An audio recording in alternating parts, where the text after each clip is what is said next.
Jail સિપાહીની હવે પછીની process શું અને એસઆરપી ની પ્રોસેસ કઈ રીતની, જેલ સિપાહીમાં શું શું કામગીરી ટ્રેનિંગ કઈ રીતે હોય, એસઆરપી ની કામગીરી ટ્રેનિંગ કઈ રીતે હોય, આવી ઘણી બધી કોમેન્ટો મને ફાઇનલ મેરિટ લિસ્ટ પછી આવેલી છે.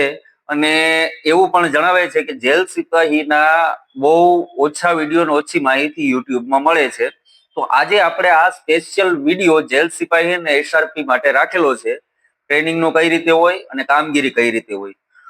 બહુ ડિટેલ્સમાં તો વિડીયો લાંબો થઈ જશે, પણ હું તમને બેઝિક મેન મુદ્દાઓ આ વિડીયોમાં જણાવીશ. નમસ્કાર મિત્રો, હું છું અશ્વિન અને સ્વાગત છે તમારું આપણી ઇન્ફો સેવા ચેનલ ઉપર. મિત્રો, જેલ સિપાહી જેલની સુરક્ષા માટે, કેદીઓ જે જેલમાં છે તેની સુરક્ષા, તેનું ધ્યાન રાખવા માટે જેલ સિપાહીની પોસ્ટ હોય છે. ખરેખર હવે જેલ સિપાહીમાં જે લોકો પાસ થયા છે ને એને મેડિકલ તો આવવાનું જ છે. જેમ બિન હથિયારી પોલીસ, હથિયારી પોલીસ અને એસઆરપી, એવી જ રીતે જેલ સિપાહીનું પણ મેડિકલ થાય છે.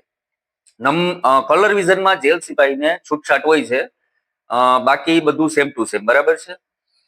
વાત કરીએ કે જેલ સિપાહીની ટ્રેનિંગ કઈ રીતે આવે, તો મિત્રો જેમ હથિયારી, બિન હથિયારી અને એસઆરપીમાં ટ્રેનિંગ પહેલા હોય છે, બાદમાં પોસ્ટિંગ થાય છે. ટૂંકમાં કોઈ પોલીસ સ્ટેશન કે બાદમાં મળે છે. જેલ સિપાહીમાં પહેલા તમારી નોકરી ચાલુ થઈ જશે, પહેલા ટ્રેનિંગ નહીં આવે. જેલ સિપાહીમાં જેવું તમારું મેડિકલ પતશે ને ઓર્ડર તમને મળશે કે ભાઈ આ જિલ્લાની આ જેલમાં તમારે ફરજ બજાવવાની છે, તો સીધી તમારી ડ્યુટી ચાલુ થઈ જાય. ડ્યુટી કઈ રીતની હોય તો મિત્રો સમજો, આ જેલ છે એક, બરાબર. જેલમાં મુખ્ય દરવાજો હોય તો ત્યાં એક જેલ સિપાહીને ઉભો રાખે. મોટું તાળું હોય, એની પાસે ચાવી હોય. કોઈ ઓર્ડર લઈને જેલની અંદર આવે, કોઈ પોલીસ કોઈને કેદીને મૂકવા કે કોઈને લેવા માટે ઓર્ડર હોય છે, તો ત્યારે તમારે તાળું ખોલી એને અંદર આવવા દેવાના, પાછું તાળું બંધ કરી દેવાનું. બાદમાં જ્યારે એ બહાર નીકળે ત્યારે પાછું તાળું ખોલવાનું.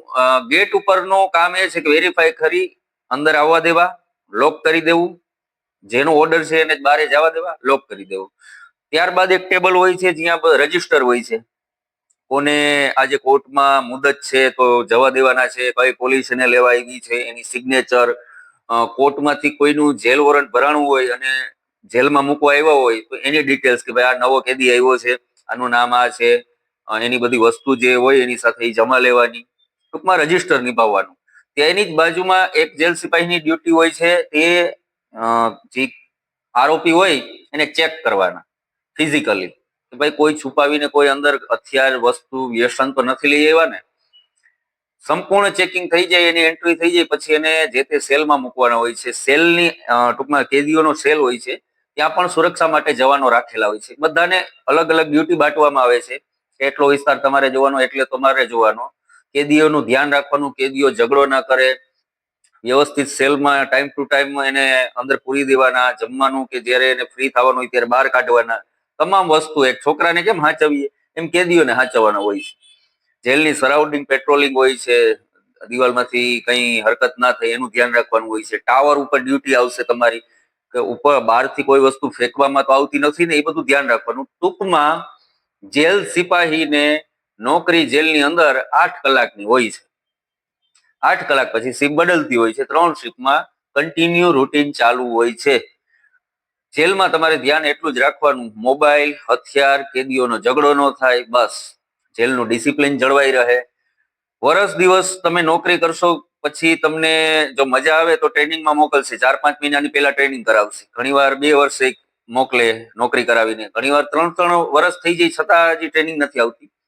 એ જ્યારે નક્કી થાય એ મુજબ પછી પાછા તમને જોબ ઉપર ટ્રેનિંગ પૂરી કરીને આવવાનું રહેશે. પાછી 5 મહિનાનું થોડોક સમય પછી પાછી ટ્રેનિંગ આવશે. એટલે 4-5 મહિનાના 2 કટકા ટ્રેનિંગના હોય છે. ટ્રેનિંગ એકદમ જેલ પોલીસની નોર્મલ હોય છે. હથિયારી, બિન હથિયારી, એસઆરપી જેવી હાર્ડ હોતી નથી, બેઝિક નોર્મલ હોય છે. ગ્રાઉન્ડમાં જ હોય છે. હથિયારી અને બિન હથિયારીની જેમ ટ્રેનિંગ ચાલુ હોય છે એવી જ રીતે શેડ્યુલ હોય છે. લો ને બહુ ઓછું હોય છે, ગ્રાઉન્ડ ને એ બધું થોડું મીડિયમ, એમ હળવી ટ્રેનિંગ.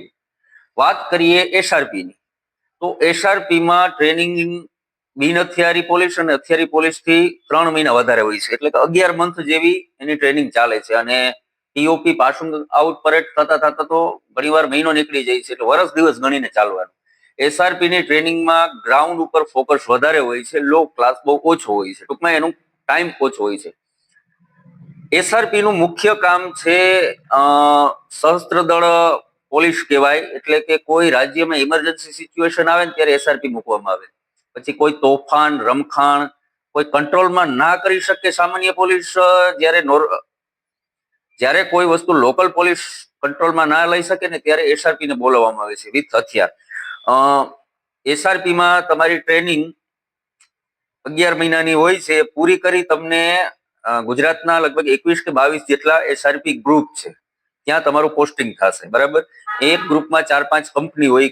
તમને જે કંપનીમાં નાખે એક કંપનીમાં 120 જેટલા જવાનો હોય છે. ટૂંકમાં કંપનીને ક્યાંય ધારો કે સોમનાથ બંદોબસ્તમાં જવાનું છે તો ગોંડલ ગ્રુપમાંથી ફલાણા નંબરની કંપની જશે, તો એ તમારી આખી કંપની એકી સાથે 120 જણાની છે કે 110 જણાની છે, એકી સાથે બધા બસમાં બેસી તમારા ખાટલા ગોદડા બધું લઈને સોમનાથ જવાનું. રસોઈયા પણ તમારા એસઆરપીમાં બેરા જ હોય. ત્યાં તમારે તંબુ બાંધીને કે જે વ્યવસ્થા આપે ત્યાં રહેવાનું હોય. જમવાનું પણ તમારું ગ્રુપમાં તમારી કંપની હોય છે તેમાં રસોઈયા બેરા હોય છે, સાથે જ જમવાનું ત્યાં જ બની જાય. અને તમારે અત્યાર સાથે ડ્યુટી 8-8 કલાકની આવે છે. આવા ગુજરાતમાં 21 થી 22 ગ્રુપો છે. ટૂંકમાં કોઈ વીવીઆઈપી બંદોબસ્ત હોય, ચૂંટણી બંદોબસ્ત હોય, ઇમરજન્સી જેમાં વધારે શસ્ત્ર દળ વાળી પોલીસની જરૂર પડે ને ત્યાં એસઆરપી ને બોલાવે. એસઆરપીએફ ને જો શાંતિથી નોકરી કરવી હોય તો તમારે એક એમાં છે એડીઆઈ નો કોર્સ. તમે એડીઆઈ નો કોર્સ સિલેક્ટ કરી અને એ કોર્સ કરો તો પછી તમને ટ્રેનિંગ સેન્ટરમાં એડીઆઈ તરીકે કામ કરવા મળે, જેમાં ફેમિલી લાઈફ જીવવા મળે. બાકી તમારે ફેમિલી લાઈફ એસઆરપીએફમાં બહુ ઓછી જીવવાની મળે, કેમ કે તમારે કંપની સાથે જ રહેવાનું હોય છે. જેલ સિપાહીમાં ક્વાર્ટરની ફાળવણી પણ થાય છે, તમે ફેમિલી સાથે પણ રહી શકો. એસઆરપીએફમાં એવું કઈ હોતું નથી. એ તો તમારી કંપની અને તમારું ગ્રુપ જ્યાં છે, જ્યાં નોકરી, ત્યાં બધાની સાથે જ રહેવાનું હોય છે. ત્યાં તમે ફેમિલી સાથે રહી શકતા નથી. એટલે એસઆરપીએફમાં એક મોટી નુકસાની ફેમિલી લાઈફની છે. અને બીજો એક મોટો ફાયદો, જો તમે તૈયારી કરવા વાળા હોય ને તો સૌથી વધારે ટાઈમ એસઆરપીએફમાં મળે છે તમને. કેમ કે એની નોકરી, ધારો કે તમને અહીંયા કીધું 2 કલાક તમારી અહીં ગાર્ડ છે, તમારે અહીંયા બેસવાનું જ છે, બેસીને તમે રીડિંગ કરી શકો. ટોટલ દિવસની નોકરી 8 કલાક જેવી તમારા ભાગમાં આવે, 3 શિફ્ટમાં હોય. તો પાછળ તમને તૈયારી કરવાનો જાજો ટાઈમ મળે છે. જેલ સિપાહીમાં પણ તમને 8 કલાકની ડ્યુટી છે, પણ ડ્યુટી દરમિયાન તમને તૈયારી કરવાનો મોકો જેલ સિપાહીમાં નહીં મળે, એસઆરપીએફમાં મળી જશે. બરાબર છે. પગાર ધોરણ જેલ સિપાહીમાં પોલીસની સાથે જે ફિક્સમાં છે 19,800 જેવું એ રીતે હોય છે. એસઆરપીએફ નું મને પાકો પગાર ધોરણ ખબર નથી, પણ એમાં ફિક્સેશન જેવું લગભગ હોતું નથી. એમાં સીધો તમને ફૂલ પગાર મળતો થઈ જાય છે. એટલે સ્ટાર્ટિંગ 34-35 હજાર જેવું, અન્ય ભથ્થા, કેમ કે તમે તમારા ઘરથી દૂર નોકરી કરતા હોય ને એટલે એસઆરપીએફમાં ભથ્થા જાજા મળે, એટલે પગાર બહુ વધી જાય છે. આ સિવાય એસઆરપીએફમાં તમે એડીઆઈ હોર્સના જે પોલીસના જે હોર્સ હોય છે જ્યાં રહેતા હોય છે ત્યાં તમે નોકરી લ્યો તો ત્યાં શાંતિ હોય છે. બાકી સૌથી હું કહું ને કે લોકો કંટાળતા હોય તો એસઆરપીએફ ની નોકરી, કેમ કે ફેમિલી લાઈફ જીવવા બહુ ઓછી મળે. બરાબર છે. આ સિવાય તમને બીજા કઈ કન્ફ્યુઝન હોય એસઆરપી અને એસઆરપીએફ અને જેલ સિપાઈ વિશે તો મને કોમેન્ટમાં જરૂર જણાવજો.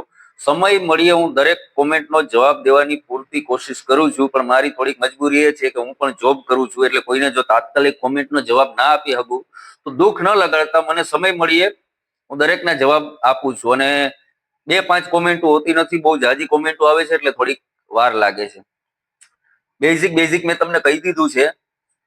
હવે બધાની ટૂંકમાં પહેલા મેડિકલ જ આવશે. બિન હથિયારી હોય, હથિયારી હોય, એસઆરપીએફ હોય કે જેલ સિપાહી હોય, ત્યારબાદ તમને નિમણૂક પત્ર આપવામાં આવશે. આ 3 જે યુએલઆર, એએલઆર અને એસઆરપીએફ ની ટ્રેનિંગ ચાલુ થશે. જેલ સિપાહીને સીધી નોકરી કરવાની થશે. બરાબર છે. ઓલા લોકોને ટ્રેનિંગ પૂરી કરી અને પછી જોબ ઉપર લગાડવામાં આવશે. અને આને જોબમાં વર્ષ દિવસ થાય પછી ટ્રેનિંગ ચાલુ થશે. કંઈ પણ કન્ફ્યુઝન હોય, આમાં બધું કવર ના થાય એટલા વિડીયોમાં, પણ તમે મને કોમેન્ટમાં જરૂર જણાવજો, હું જવાબ દઈ દઈશ. ચાલો ત્યારે મળીએ આવતા નેક્સ્ટ વિડીયોમાં. ત્યાં સુધી બધાને જય હિન્દ.